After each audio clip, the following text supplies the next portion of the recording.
আসসালামু আলাইকুম সুপ্রিয় দর্শক মণ্ডলী, আপনারা নিশ্চয়ই একটি আলোচনা শুনছেন। বাংলাদেশের বর্তমান সেনাপ্রধান জনাব ওয়াকারুজ্জামান, তাকে নিয়ে সামাজিক যোগাযোগ মাধ্যমে বিভিন্ন মিডিয়াতে প্রচণ্ড রকমের সমালোচনা চলছে।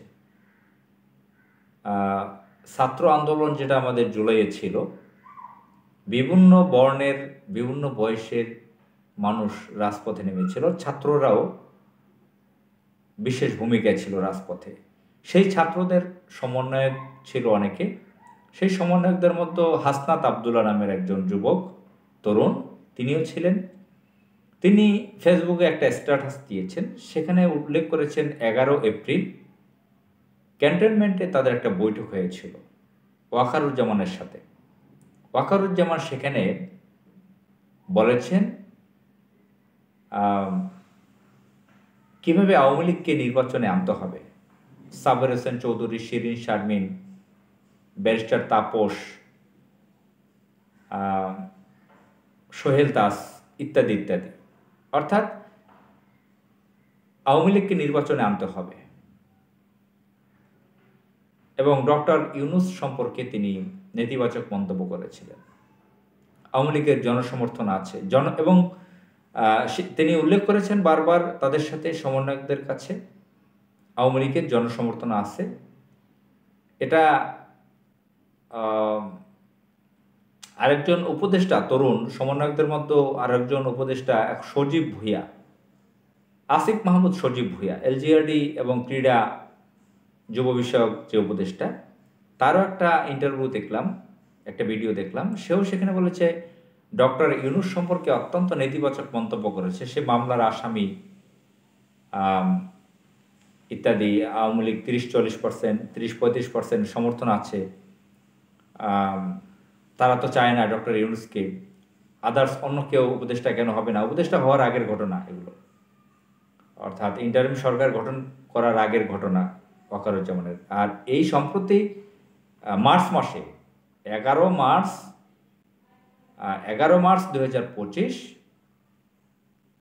এখানে ক্যান্টনমেন্টে বৈঠকে ওয়াকারুজ্জামান আওয়ামী লীগকে নির্বাচনে আনতে চায়, সেগুলো প্রকাশ করেছে। এখান থেকে হাসনাত আবদুল্লাহরা বেরিয়ে আসছেন, সেগুলো প্রত্যাখ্যান করেছেন। কিছুদিন তারা সাইলেন্ট থেকে পরে সামাজিক যোগাযোগ মাধ্যমে স্ট্যাটাস দিয়েছে এবং তিনি বলেছেন কোট আনকোট যে এখানে আমাকে হয়তো মেরে ফেলা হতে পারে,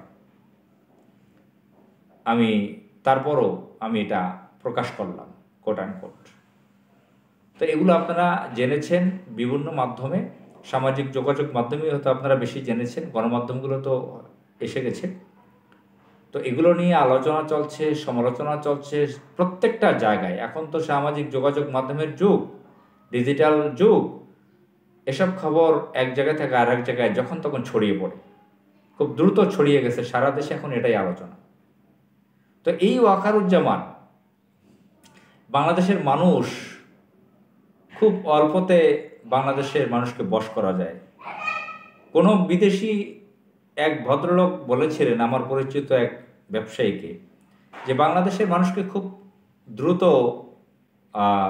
সাইজ করা যায়, বোকা বানানো যায়, খুব টাকা ইনকাম করা যায়, তাদের থেকে টাকা মেরে চলে যাওয়া যায় টাকা নিয়ে।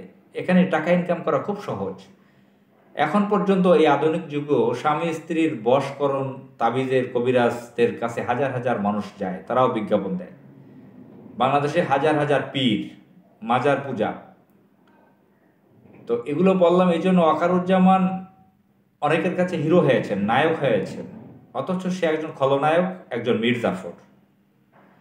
তার সুন্দর চেহারা এবং ইংরেজি মিশ্রিত বাংরেজি ভাষায় কথা, সুন্দর স্ট্যান্ডার্ড ভাষায় কথা বলেন, নামাজ পড়েন, তিনি নাকি নামাজ পড়াতেও পারেন, ধর্মীয় শিক্ষা তার আছে। তার প্রশংসা চারদিকে ভাসে।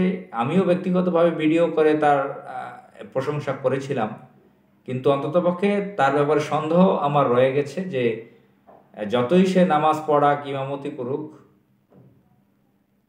শেখ হাসিনা নিয়োগ দেওয়া, শেখ হাসিনা নিয়োগ দিয়েছে। শেখ হাসিনা অবৈধ প্রধানমন্ত্রী ছিল, আবার শেখ হাসিনা নিজে ভারতীয় এজেন্ট। শেখ হাসিনা ক্ষমতায় থাকুক আর না থাকুক, বাংলাদেশের সেনাবাহিনী প্রধান হয় সেটা নাকি ভারতের, এগুলো আলোচনা আছে অলিখিতভাবে। ভারতের নির্দেশ ছাড়া সেনাবাহিনীর প্রধান হয় না। কে হবে সেটা সেখান থেকে সাজেশন আসে, সেখানের গোয়েন্দা বিভাগ থেকে। এমন আমরা শুনি, আশ্চর্য এসব খবরাখবর। তো সেখানে শেখ হাসিনা, শেখ মুজিব তো ভারতের এজেন্ট। শেখ হাসিনা অবৈধভাবে প্রধানমন্ত্রী আছে, সে ভারতের এজেন্ট, সে সেনাবাহিনীর প্রধান। ভারতের সাজেশন ছাড়া, সিলেকশন ছাড়া তো তাকে নিয়োগ দেয় না। ওয়াকারুজ্জামানকে ভারতের কাছে বিশ্বস্ত হয়েছে দেখে তাকে নিয়োগ দিয়েছে, এবং তার বোন জামাই, ফুফাতো বোনের হাজব্যান্ড। এবং শেখ হাসিনাকে সেফ এক্সিট দিয়েছে।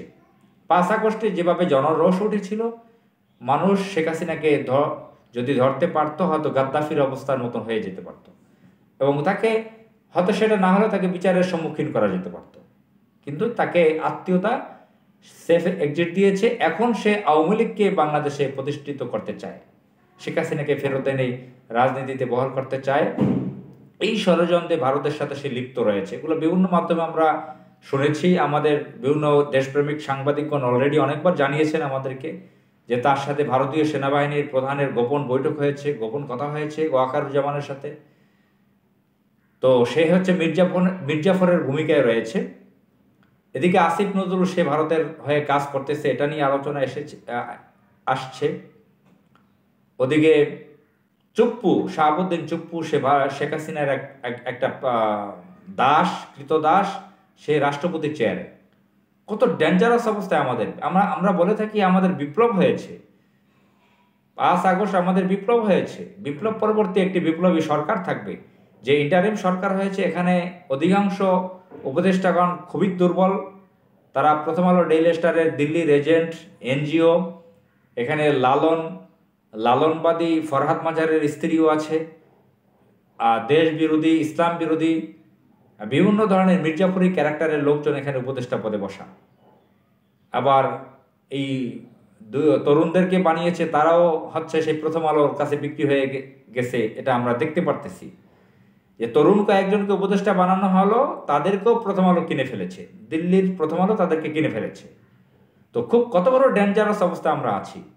আর কিছু লোকজন, আমার পরিচিত অনেক শুভাকাঙ্ক্ষী বন্ধু বান্ধব আছেন, শিক্ষিত, একাডেমিক শিক্ষিত, উচ্চ ডিগ্রিধারী, সমাজে ভালো নামটাম আছে তাদের, তারা সেনাবাহিনী ভক্ত। সেনাবাহিনীর প্রতি তো ভালোবাসা, শ্রদ্ধা আমাদেরও আছে।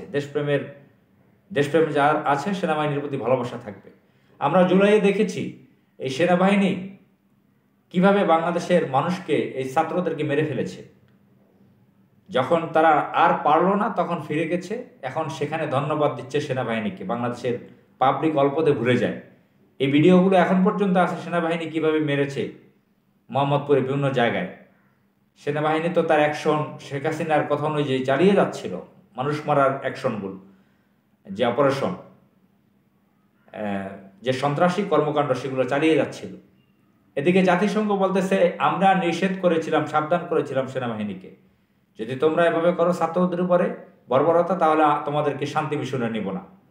অথচ আমাদের দেশের মানুষ সেনাবাহিনীকে ফুল দিচ্ছে, হাত মিলাচ্ছে, সালাম দিচ্ছে, তাদেরকে নিয়ে গান লিখছে, কবিতা লিখছে, ভালোবাসা জানাচ্ছে, শ্রদ্ধা জানাচ্ছে।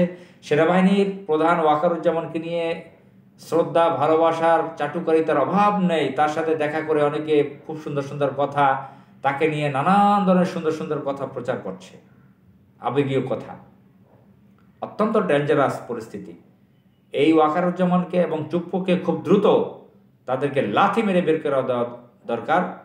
আমাদের যে বিপ্লবী চেতনা ছিল জুলাইয়ে, সেই বিপ্লবী চেতনার অনুযায়ী সেই স্ট্রাকচারে আমাদের সেই সরকার গঠন করা দরকার। আসসালামু আলাইকুম।